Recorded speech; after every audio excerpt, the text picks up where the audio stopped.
Office එකේදී විතරක් නෙවෙයි මම දැන් ගෙදරදීත් IDD කෝල්ස් ගන්න SLT ෆෝන් එකේ. ඔබේ නිවසේ SLT දුරකථනය දැන් IDD පහසුකම සහිතයි.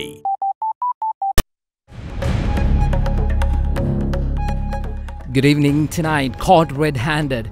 President's Chief of Staff and the Chairman of the State Timber Corporation remanded over bribery plot. Civil society calls for swift action. We saw that the various allegations continuously coming on this former secretary of the ministry. No one consider about it. Now you have arrested the man, you have evidence.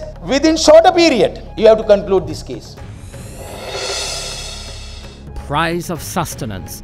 Prices of milk powder increase from midnight. Importers welcome the move. And this price will apply for local and imported milk powder. The milk powder importers have been agitating. They have been lobbying to explain to the government authorities that the world market has increased. One-way deal. Recently signed free trade agreement with Singapore comes under severe criticism by trade professionals. And in international headlines, Paramount Privacy, Twitter warns all users to change passwords after coming across a glitch. And in sports, the race. The Minister of Sports promises to hold elections at Sri Lanka cricket before the 31st.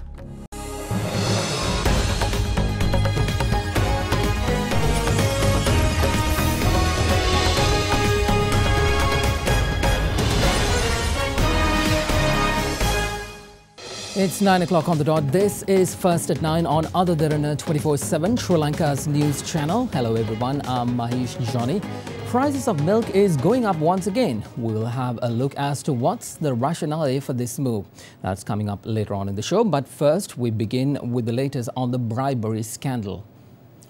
The President's Chief of Staff, Dr. I.H.K. Mahanama, and Chairman of the State Timber Corporation, P. Dissanayake, have been remanded until the 9th on charges of accepting a bribe of 20 million rupees. The order was issued by Colombo Chief Magistrate Lal Ranasinghe Bandara last evening after the duo was produced before him following their arrest.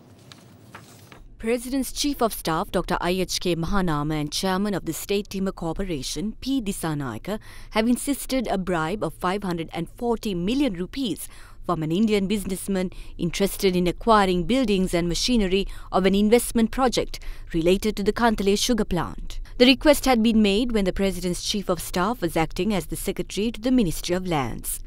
Even after his appointment as the President's Chief of Staff, Dr. Mahanama had insisted that he be given the bribe. As a result, the Indian businessman had filed a complaint with the Commission to investigate bribery or corruption on the 22nd of February. During investigations under the instructions of official of the Commission to investigate bribery or corruption, the Indian businessman had managed to renegotiate the bribe from initially solicited sum of 540 million to 100 million rupees. Following the agreement, the President's Chief of Staff and the Chairman of the State Timber Corporation have insisted on receiving 20 million rupees as an advance payment. The suspects had then agreed to meet at a car park of a luxury hotel in Colombo. It's been reported that President's Chief of Staff Dr. Mahanama had arrived at the location from a vehicle belonging to the Presidential Secretariat. The transaction was made inside a vehicle in which the Indian businessman arrived at the scene. Officials of the Commission to investigate bribery or corruption arrested the suspects as soon as the transaction took place yesterday. The arrested duo was then produced before Colombo Chief Magistrate Lal Ranasinghe Bandara at his official residence last evening.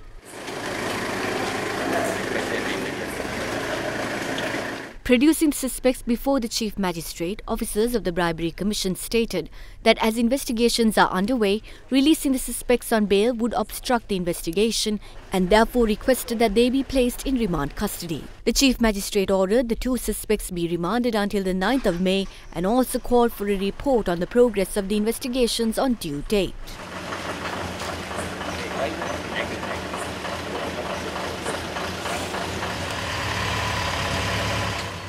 Meanwhile, President's media immediately issued a special statement following the incident last evening. The statement said, quote, President Maithripala Sirisena ordered immediate suspension of the senior official attached to the Presidential Secretariat and the chairman of the State Timber Corporation who faced bribery allegations and advised the authorities to strictly enforce the law against the two offenders. The decision was taken after the President's attention was drawn to the arrest of two senior officials. President Sirisena in a statement said that the incident confirms the importance of establishing independent commissions and implementing the policies of the government against bribery and corruption. The President stated that he was pleased with the independent and impartial background created by the present government to ensure that the law enforcement authorities are able to perform their duties independently. Meanwhile, Secretary to the President, Austin Fernando, said under President Maithripala Sirisena, anybody involved in corruption would be punished irrespective of their status or position they hold, unquote. Meanwhile, civil organizations expressed views on these high-profile arrests today. Commenting on the incident at a media briefing, former Commissioner of Sri Lanka Human Rights Commission Dr. Pratibha Mahanamaheva called for immediate legal action against the arrested suspects. In the meantime, civil society organization Lawyers for Democracy praised the lack of political interference during this high-profile incident. Soliciting and accepting bribes, both are offences under the law. Now you have arrested the man, you have evidence, within shorter period, you have to conclude this case. I am very happy as a Sri Lankan, within 6 months, if you can give the High Court judgment, Court of Appeal, it will take some time. Our chairman already given a lot of publication, not to appoint this person called Dr. I.K. Mahanama for the post. Day by day he has written. Why? He knew the situation happening. Finally, after the horse has left the stable, everything happened. Chief of Staff, who is backing him? Who is behind him? That is also another thing. President accused, Prime Minister, you are liable, appointing Arjuna Mahindan for that place. Now the same thing, Prime Minister can blame Executive President, look here, this is your chief of man, and has done it. So likewise, not fighting each other. Justice needed. Access to justice needed. We knew that for last 3 years, the former Secretary of the Ministry of Lands was putting pressure to get commission out of this investment. It was blocked in several stages. Now that particular company has signed an agreement with the BOI to invest $110 million here in the sugar industry. Almost 2 years this investment was not happen, and the former BOI chairman Upul Jayasuriya has referred this so many occasions in public that the Ministry of Land has failed to release the land to start this sugar factory. We saw that the various allegations continuously coming on this particular former secretary of the ministry. No one considered about it, and we saw that the president himself is appointing him as the chief of staff of him. One thing positive about this incident is that now for the first time in Sri Lankan history, we see the very high officials, when they were put on high corruption charges, the law enforcement is taking place. Meanwhile, issuing a special statement, civil society organisation Lawyers for Democracy praised signs of non-interference in these high-profile arrests of the President's Chief of Staff and Chairman of the State Timber Corporation. The document, signed by Chairman of the Public Representations Committee on Constitutional Reforms, Attorney at Law Lal Vijayanayake and other lawyers said, quote, "The state was set for the bureaucracy to deal with corruption fearlessly only after the fall of the Rajapaksa administration in 2015. It is vital that the people recognise the courage displayed by officials in the Bribery Commission in the recent past, where corruption cases were filed against powerful former officials like Gotabaya Rajapaksa and a serving Court of Appeal judge. We have no hesitation recognising that in this instance, the head of state has practised good governance by refusing to interfere in the raid or the investigative process," unquote.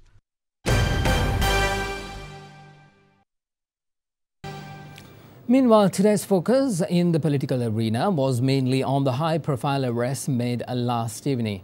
Now, here's a look at what both members from the government and opposition side said on the matter during the day. It is the former President Chandrika Bandaranaike Kumaratunga's secretary who is involved in this corruption case. Imagine what must have been done back then. This incident is a result of government being divided. Otherwise, we would never know any of it. What happened yesterday was proof that good governance can't tackle corruption. But under good governance, we were able to create an environment where legal action can be taken against any individual despite their position or power. President directly got involved with the bond issue. We hope he will also focus on taking severe legal action against those who are responsible in this case as well. This is the former secretary of the so-called anti-corruptionist, former President Chandrika Bandaranaike Kumaratunga, who did this. Where are these so-called good and fair society and new generation? State leaders have the capability to bury this sort of incidents. We must praise that a leader who has that kind of power chooses to let legal action be taken against his officials. I have a big question at the moment, and that is, why would the President's Chief of Staff accept bribes in a way that he is caught red-handed? I have a feeling that this was done in a systematic manner and an attack against the President. Minister of Development Strategies and International Trade Malik Samaravikrama says that Sri Lanka will be benefited more than Singapore from the free trade agreement signed on January this year. However, professionals expressed concern with the agreement at an event held in Colombo today. Even though we are asleep, there are 3 companies who are awake and have filed 3 fundamental rights petitions against the Singapore Agreement at the Supreme Court. One of the most dangerous outcomes of this agreement is that those who will benefit are not only those who are Singaporean citizens, but also those who are permanent residents of that country. They can invest in this country and engage in the fields of accountancy, law, engineering and architecture. We must bear in mind that those who are citizens of Singapore and earn much more over there than they would over here will not come. So why should we be concerned? It is because Indian nationals who were unable to get employment here through the EDCA agreement will start a small company in Singapore and will be able to come to Sri Lanka via this company. Meanwhile, views on the agreement was expressed at a media briefing organised by the Ministry of Development Strategies and International Trade today. Singapore is a highly advanced country, no? Per capita GDP is about $56,000. We are $3,800, $3,900. India is similar to us. China is similar to us. So when you negotiate with a country whose GDP is far higher than us, it is easier because there are not much that they can gain. What we can gain and also the sensitivities are less. One of the issues, as I said, is now in the Singapore case that we have liberalized, agreed to liberalize, it will be done 80% of the tariff line. Now, India, we have not come to that point. Now, currently, liberalization level with India from Sri Lanka is about 68 to 70%. 70% is our liberalization level. But India has liberalized about 82%. Now, then the next stage of negotiation will be to what level that we can further liberalize and how we are going to look at the negative list. We have a 30% negative list and take in domestic sensitivities, to what extent we can go. And also one of the important things at this Indian agreement that we have is that the recognition of the asymmetry between the 2 countries. Prime Minister Ranil Wickremesinghe says that an agreement with Thailand's Rohana Industrial Park is in its final stage and will be signed very soon. He added that once the agreement is finalized, the government hopes to commence construction of the industrial zone in Millennia Kaluthara by the end of June or July. He made these remarks at an opening ceremony of a new building belonging to the Millennia Divisional Secretariat today. The opening ceremony of the newly constructed 2-story building of Millennia Divisional Secretariat was declared open by Prime Minister Ranil Wickremesinghe today.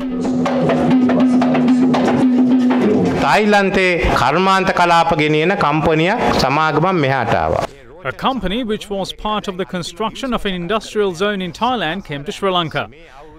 We will be finalising an agreement with Rochana very soon, where we hope to start work by the end of June or July. These are the types of development we will see within the next 10 years. After 1993, there was no large-scale industrial zone constructed in Sri Lanka. We will be constructing another industrial zone in Hambantota, which will be another large-scale project. Once these are developed, we will see new factories and creation of new jobs. One of the biggest challenges we currently face is controlling the economy while being burdened with debt. The highest amount of loan repayment will be next year, and we are doing all of this while we are faced with this issue.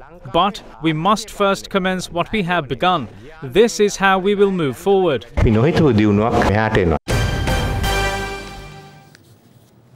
The Nelum Pokuna Theatre in Colombo today played host to this year's State Dance Awards to facilitate local artists and their contribution to the sector. The ceremony was presided over by President Maithripala Sirisena. State Dance Awards 2018 got underway with the patronage of President Maithripala Sirisena this afternoon. The ceremony saw the felicitation of artists who made a significant contribution to the dancing sector. නර්තන තිලක සම්මානයෙන් පිදුම් ලබනවා ඇති. In the meantime, a Japanese delegation, including Special Advisor to the Prime Minister of Japan, Shinzo Abe, Dr. Hiroto Izumi, called on President Maithripala Sirisena this morning. The President's media unit said the delegation is in the country to look into matters discussed during the President's visit to Japan and the country's future development activities. During the meeting, Japan's assistance to Sri Lanka in port development, cooperation towards digitization, power and energy, tourism, health, infrastructure, as well as oceanic security were discussed. The President's media unit said that development of the Trincomalee harbour with the assistance of the Japanese government also came under discussion, while the President requested Japan's assistance in developing infrastructure facilities in the east. Expediting development of the Bandaranaike International Airport in Katunayake was also on the agenda.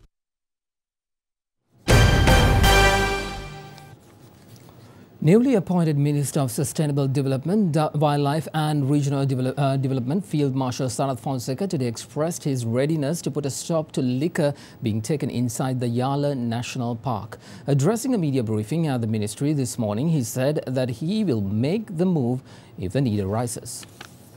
Some go to Yala to consume liquor and party and not to observe wildlife. If I feel liquor being taken inside the Yala National Park should be banned, I will do it. If they want to do that inside the forest, they can do so elsewhere, and we can facilitate that with a 10-acre land. Consuming liquor in wildlife habitat is not suitable. Some decisions might not be popular, but I will make decisions with foresight. Assistant Director of the Disaster Management Centre, Pradeep Kodipilli, says that the heat warning issued in the northern, north-central, Uva and northwestern provinces will continue tomorrow as well. However, thunderstorms with heavy rainfall of over 100 millimetres can be expected in southern and central regions of the island. Meteorology department, again, they have warned over the heat condition in Trincomalee and Vaunia, Kilinochchi and Mullaitivu district tomorrow. So people need to be very vigilant with that situation. And heat conditions will rise up since tomorrow, and it will end up, and the warning will end up tomorrow evening. Especially, people need to be very vigilant in Kilinochchi, Mullaitivu and Vaunia, in those surrounding areas. So, and even another warning being issued by the meteorology department over the possibility of strong winds and heavy rain. There are a lot of rain will be expected. Most of the areas of the southern as well as the central and Sabaragamuwa and in Kalpa district as well. More than 100 millimeter rainfall could be expected in those areas, especially in southern, central, Sabaragamuwa, Uva, north central and especially in Kalpa district. Another phase of the Other Derana Media Workshop, organised to support and develop communication skills of school students, was held at the Paskoda Mahavidyalaya in Matra yesterday. The workshop is a collaborative effort with the Ministry of Education, Land and Land Development, Highways and Information of the Southern Province. Hundreds of students from several schools in the Deniyaya and Mullaitivu educational zones attended the workshop yesterday. Many lecturers and practical exercises were organised there by senior journalists of the Other Derana news team. Certificates were also offered to students who participated in the media workshop.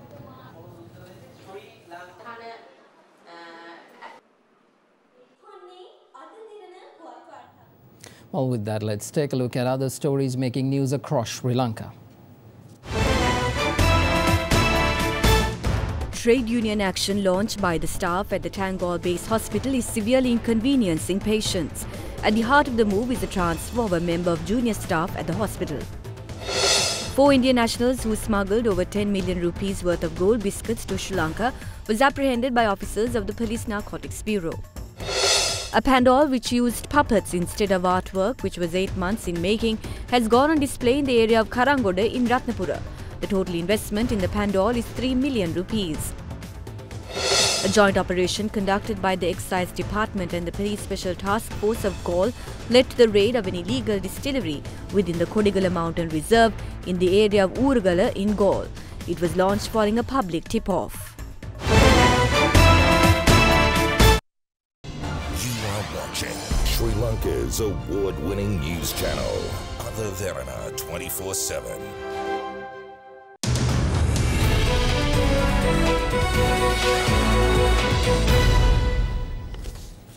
Welcome back, everyone. On to business news. The price of milk powder is set to increase from midnight today following a recommendation made by the Committee on Cost of Living to the Consumer Affairs Authority. Accordingly, milk powder manufactured from tomorrow will see an increase in prices. The move will result in the price of a 400-gram packet of milk powder going up by 20 rupees, with 1 kilogram packet rising by 50 rupees. Speaking to First at 9, Director General of the Consumer Affairs Authority, D. Jivananda, said this will only be applied to full cream milk powder manufactured both locally and overseas. Meanwhile, Essential Food Commodity Importers and Traders Association charges that importers of milk powders are negatively impacted due to volatile exchange rates, as well as the increase in world market prices for milk since of late. The Cost of Living Committee reached a decision yesterday to increase the maximum retail price of a 400-gram packet of milk powder by 20 rupees and a 1-kilogram packet by 50 rupees by midnight tonight at all local markets, taking into consideration rising world market prices. According to the Consumer Affairs Authority, this price increase will only be subjected for full cream milk powder manufactured both locally and overseas on or after the 5th of May this year. This, however, will not be applied to any other type of milk, such as infant milk powder and non-fat milks, as well as full cream milk powder already available in shelves. The Consumer Affairs Authority has issued the determination to increase the price of full cream milk powder by 50 rupees for 1 kg, and 400 gram milk powder pack will be accordingly by 20 rupees. The relevant gazette will be issued today, and this price will apply for local and imported milk powder. Meanwhile, media spokesperson for Essential Food Commodity Importers and Traders Association, Hemaka Fernando, says that due to the depreciation of the rupee, coupled with rising prices of milk powder in the world market, importers have had a negative impact. The milk powder importers have been agitating. They have been lobbying to explain to the government authorities that the world market has increased, and also the exchange rate has affected them adversely. If the exchange rate goes up and if the price indices of a certain food item goes up in the international market, then pro rata the price has to increase in the local market as well, unless the government is ready to subsidize that. The Sri Lankan government and the Asian Development Bank have agreed to accelerate ongoing bilateral projects which currently surpasses $3.6 billion. Minister of Finance and Mass Media Mangala Samaravira, who is attending the 51st annual meeting of Asian Development Bank in Manila, held discussions with Executive Director of the Board of ADB in Changsong at the Asian headquarters today. As of the 31st of December last year, ADB has provided assistance to Sri Lanka totaling to $9.1 billion in the form of loans, grants and technical assistance.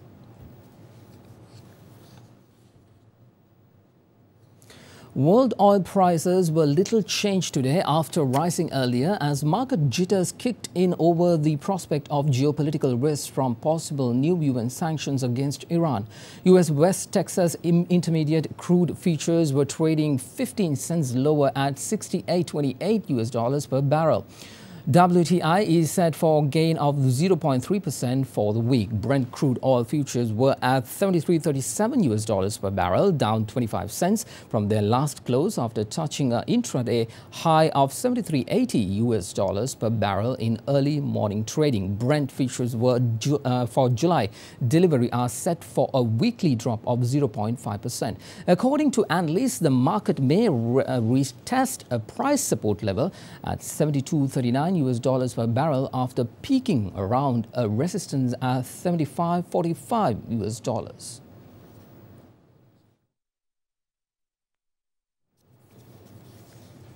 Well, recent research shows a flight linking Singapore and the Malaysian capital Kuala Lumpur has become the busiest international route in the world. Planes made 30,537 trips between the two airports from January to February this year. The figures mean an average of 84 flights per day plied the route. The route overtook Hong Kong's Taipei in a list dominated by Asian destinations. The route is operated by a host of budget carriers such as Scoot, Jetstar, AirAsia and Melando Air, as well as the two countries' flagship carriers, Singapore Airlines and Malaysian Airlines. In terms of passenger numbers, flights between Hong Kong and the Taiwanese capital remains the busiest, with 6.5 million passengers on the route.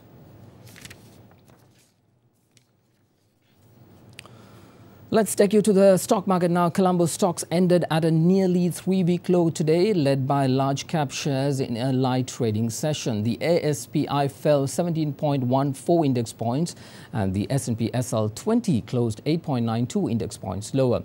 Market turnover fell to a mere 386 million rupees, backed by 156 million rupees from John Keel's holdings. Here is Stefan Dialvis from NDB Securities for more details of the market's weekly performances.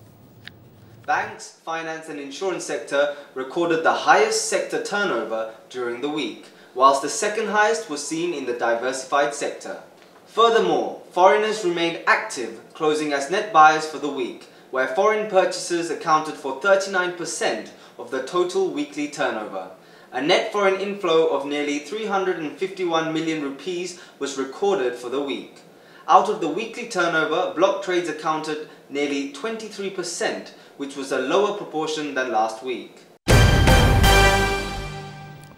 The Sri Lankan rupee ended marginally firmer today, a day after the central bank warned against market manipulation. Senior Deputy Governor of Central Bank, Nandalal Veerasinha, said the central bank bought dollars from the market. He told Reuters that the regulator bought $30 million from the market and sold some amount of dollars, but on a net basis. On Wednesday, the rupee hit fresh all-time low of 157 rupees and 90 cents per dollar. With that, let's now take a look at how the Sri Lankan rupee traded against other currencies during the day today.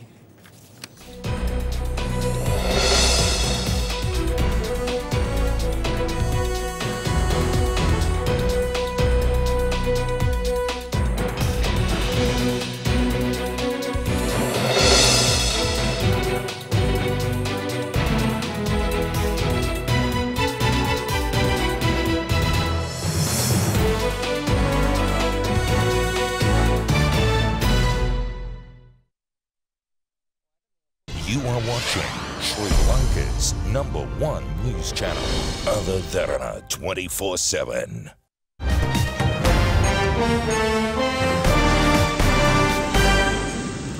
On to international news now. Twitter has warned its 330 million users to change their passwords after a glitch exposed some in-plain text on its internal network. The social network said that an internal investigation had found no indication passwords were stolen or misused by insiders.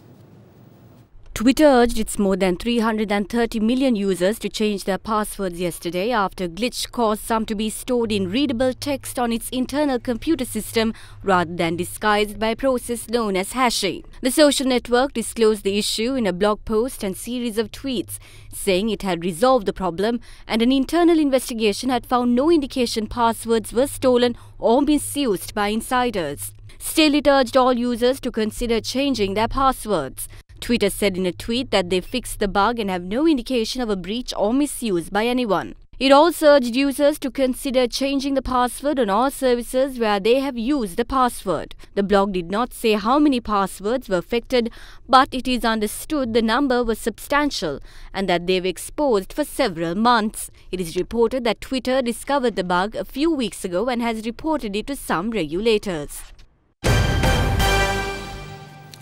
The death toll from fierce dust storms in northern India has now risen to at least 125, with official warning of more bad weather to come. High-speed winds and lightning have devastated many villages, brought down walls and left scores injured.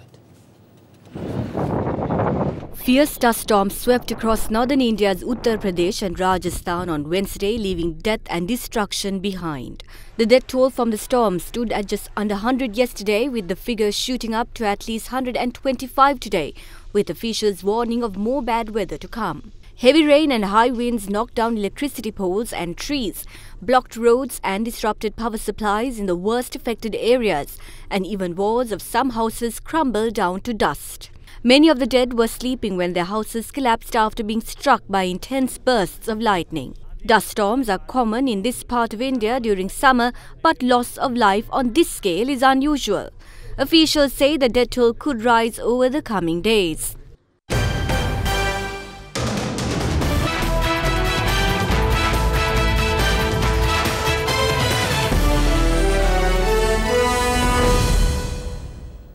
On to sports now. Newly appointed Minister of Sports Faisal Musaffar promises to hold elections at Sri Lanka cricket before the 31st of this month. The minister made the pledge while addressing his first media briefing after he assumed office as the subject minister today. Some call me a minister who postpones elections, and the same accusation could be levelled against me in sports. Therefore, I state with responsibility that measures will be taken to hold elections at Sri Lanka cricket prior to the 31st of May. The Minister of Sports has a great responsibility, and a national team should seek permission from the minister before taking to the field. It is a question whether the minister has the knowledge to approve a team and selectors. I say with humility that I don't have that knowledge, and I hope to appoint an advisory committee and seek their counsel. My aim is to distance the Ministry of Sports from politicisation. You are watching Sri Lanka's premier news channel, Other Derana 24/7.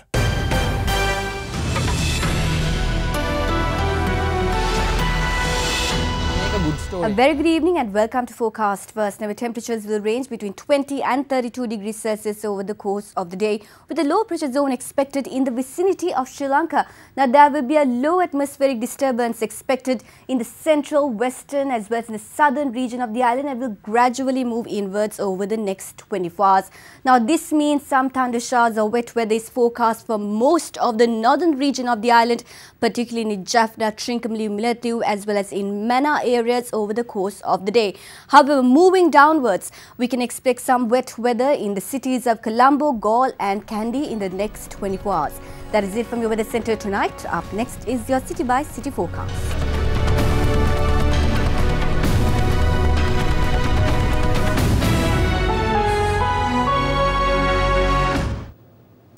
An act of forgiveness and compassion led to the release of an 80-year-old man who was caught selling alcohol at his residence on Wesak Poya Day. Instead being put in a jail cell, he was taken to the temple to seek forgiveness from Lord Buddha. And that is your good story of the week.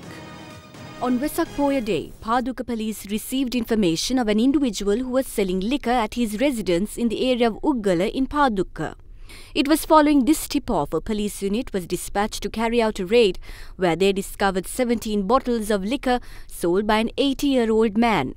The suspect's relatives who rushed to the location requested the police to not arrest him, taking his old age into consideration. The police, who agreed to release him, did so under one condition.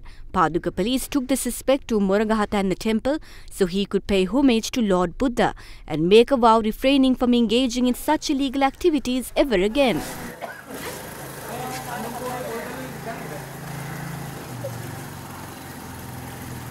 The 80-year-old was released thereafter. Well, that is First at 9 for this Friday night. I'm Mahesh Johnny. Enjoy the long weekend and may the 4th be with you. Good night.